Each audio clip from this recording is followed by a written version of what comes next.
Yuito.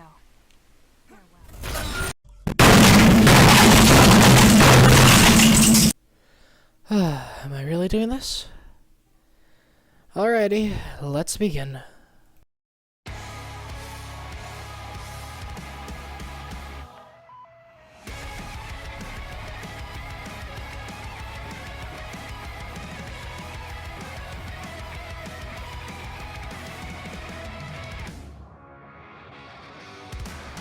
Welcome to Scarlet Nexus, a seeming mash between hack and slash and Dark Souls, which confuses my brain and yet is still very entertaining to play.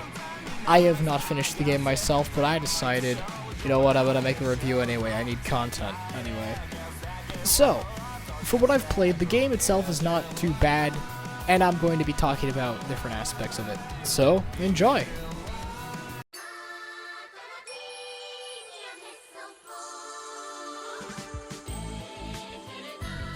So one of the interesting aspects of this game is that instead of having one specific story to follow, you have two. You can either play as the male or female character, the male one being Yuito Sumeragi and the other one being Kasane Random. Both these characters have different storylines, but they do converge, they meet up a lot, and eventually it all becomes one single storyline. For my playthrough, I played as Yuito, because that's what's in the recording, as you can see. But it's still fun. Both characters have the exact same abilities for the most part, so there's not much of a difference there. And what else would I have to say on this? There are some points that do change depending on which story you follow, but I don't know the points of the other story, so I'm only going to be talking about the first one. So in this game's story, you play as Yuito Sumeragi for the first one, and what happens is that you join a sort of military group called the OSF, who defend people against others after the world ended and society's kind of rebuilding itself. There's a lot of high-tech stuff, it's pretty cool. I thought the world looked cool. I like how everything's kind of virtual in it. Anyway, you play as Yuito Sumeragi, and you have your best friend who comes along with you, Nagi. You two enter the OSF and do training for a while, eventually getting assigned to a group called Senza Platoon, where you meet a bunch of other characters who embody almost every single basic trope in anime, although they're still decently interesting characters. And you go on a couple of missions, you defeat others, which are the name of the monsters in this game that eat human brains. You go and fight a bunch of them, and eventually you meet up with the other section of your platoon. And what happens is that you attack and defeat a bunch of others, and then one of your team members is shot with a strange rifle, transforming her into another.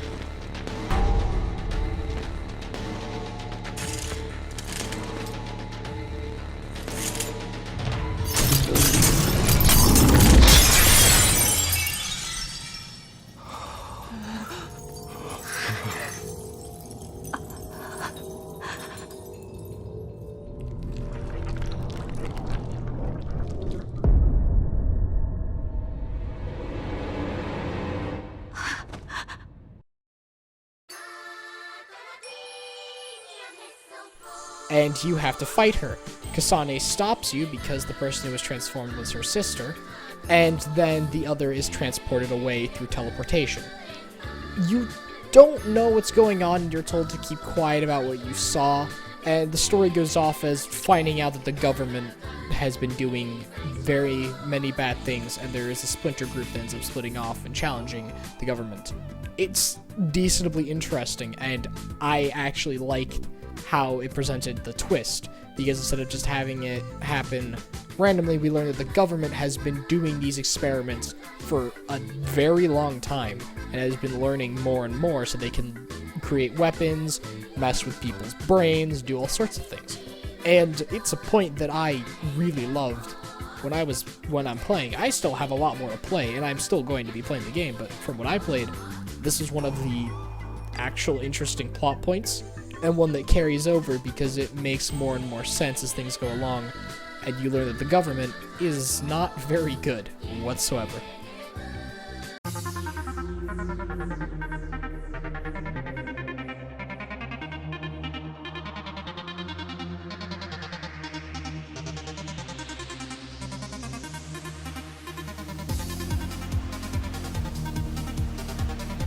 most of the characters in this game can be summarized in like small sentences, so I'm going to do that and go into depth a little after I've summarized them. So first we have Yuito. He is the ultimate protagonist. He is most protagonist tropes you've seen put into one. He has a good backstory, and he has good reasons for how he is, but still, he is a very basic protagonist. Next, you have Nagi, who is the best friend trope. There is nothing crazily special about him, except that he does get brainwashed, which is interesting because that doesn't usually happen. Next, we have Hanabi, who is the old friend from childhood. She's really friendly and supportive of Yuito. That is most of her character, but she has some other points, like how her grandfather runs the hospital used by the OSF, and that's also used for government experiments. Next we have Tsugumi, who is shy girl who has not really any crazy connections. She's been in the OSF for a while. She likes plants, and she likes Yuito. That's kind of all I can say. She also can be very considerate of others, but it's not crazy. But she does have a useful ability since she has clairvoyance, so she can see through walls and stuff, so she's basically like Superman vision. Next we have Gemma, who is a 50-year-old man who looks like he's 20 and doesn't understand how to act like a young kid, because, yeah. And then finally, we have Luca, who is the brother to the man who split away from the government and has government secrets. He ends up joining you because he didn't join his brother. Most of these characters are pretty simple, but they have some good backstory. The writing for the characters themselves is okay. Sometimes it's good, but most of the time it's okay. And characters like Yuito have really good backstory, like the reason he became an OSF soldier was because he was saved by one when he was younger. Or characters like Hanabi, who is Yuto's old best friend. She was taken into the OSF because she was scouted. Or characters like, well, Luca, he's in the OSF because his brother's in there.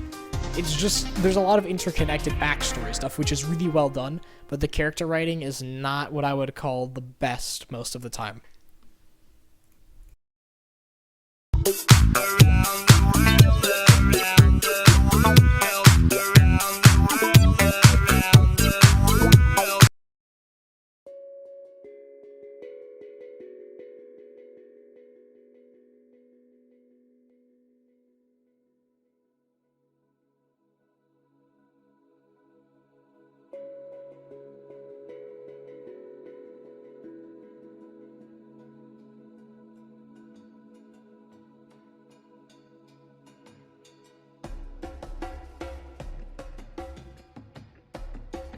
The world design for this game is very, very well done.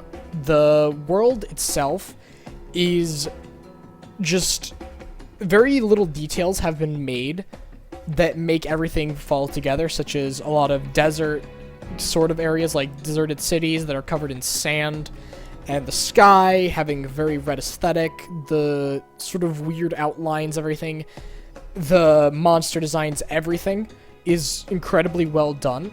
And the world building as well is well done. So what caused everything to happen is a thing called the extinction belt, which expanded across the entire Earth, destroying the planet. And along with the extinction belt came others, which ate human brains. So in order to combat others, humanity essentially created psychics by enhancing the brain. Now, psychic abilities are not easy to use, so they had to basically make it so they can only be used in combat. Most other situations, psychic abilities are not recommended for usage because it puts incredible amounts of strain on the brain. And this, in my opinion, is a really well done backstory because it's simple, but it explains why the world is the way it is. And even like the central city design where everyone lives and there usually isn't any issues with others attacking, you have these really shiny, beautiful cities that have all this, like, I guess you'd call it like technological advertisements and stuff, little menus. It's all designed so psychics can see it, and I just think it's a really good aesthetic that the game kind of thrives on. That's the thing. The world has a very clean and clear aesthetic of post-apocalyptic craziness. It's just amazing in my opinion, and I do really love the world design.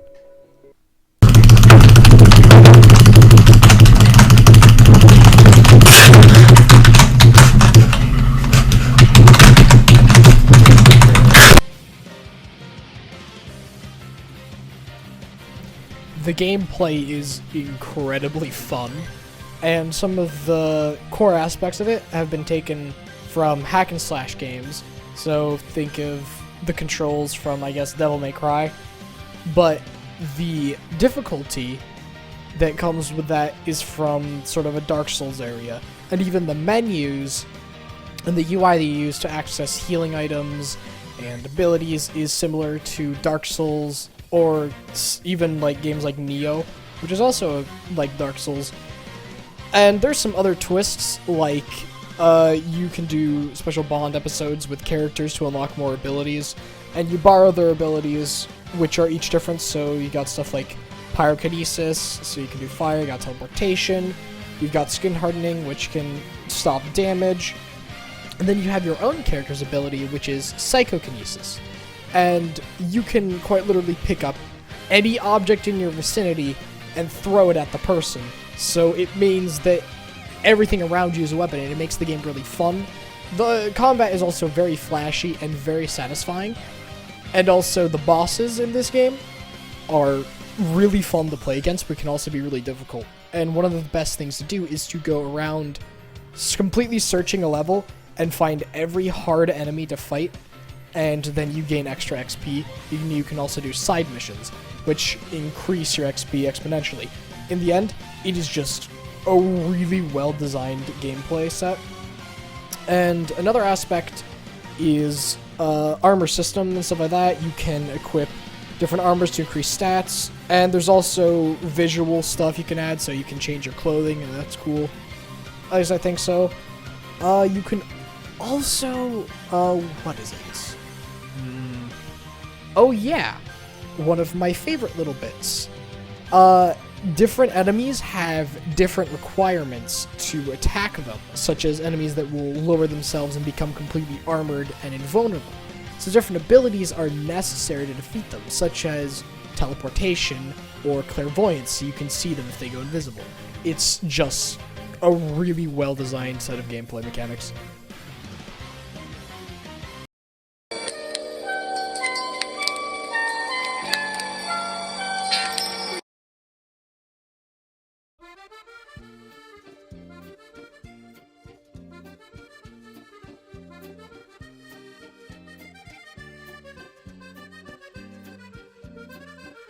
The game's sound design is very nice and crisp. The sound of sword slashes, the sound of explosions, the sound of walking, the voices of each of the characters is nice and clean.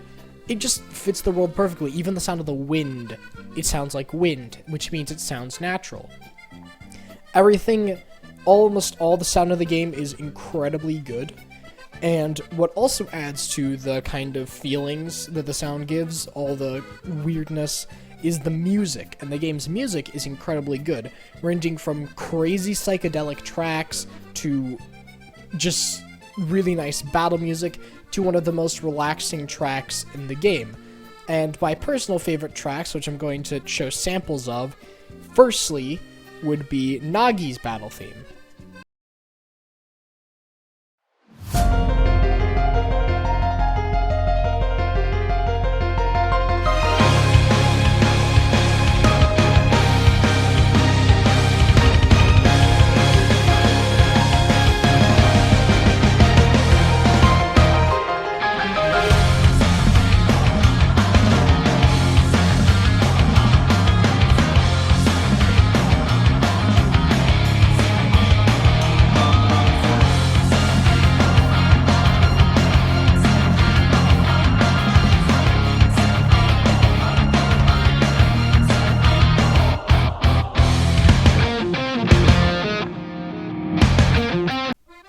The next theme is called Incompatible Thoughts.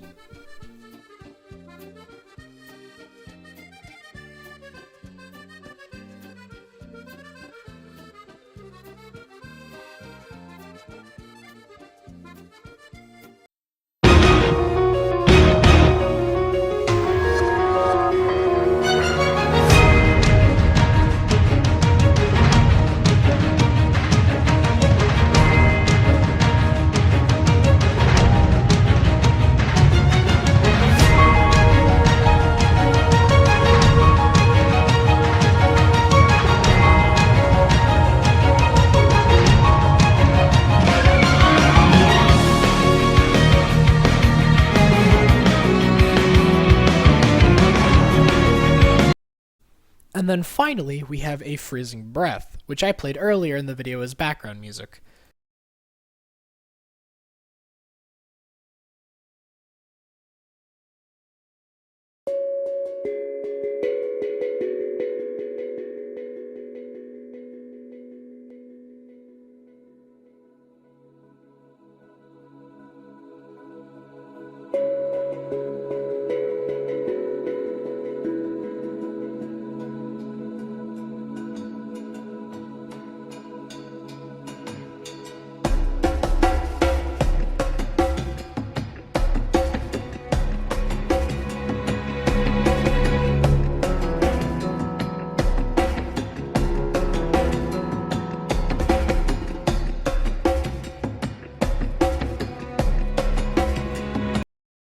These three tracks, in my opinion, represent the game's music the best because they are the best tracks in the game. That's just personally for me, but they really are just that good. And with that, I'm just gonna say, if you don't want to play the game, you can definitely give the soundtrack a try if you like music like this.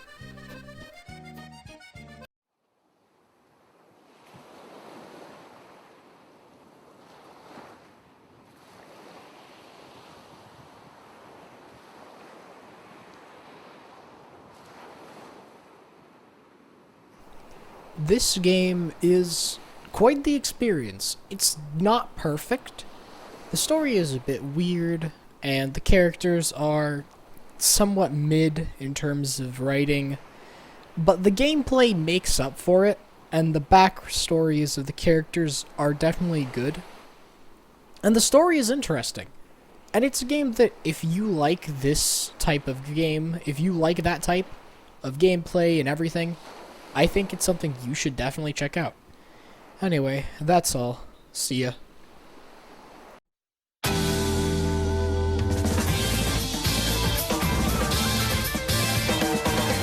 風を切るツバメのように一瞬で目指す青い海へ行けるならこんなに道路と誇りにまみれた茨の道を行かずそんなのに背中には翼は生えずこの足はもつれつまずき先はまだ長いそれでも男たちはひたむきに歩き続ける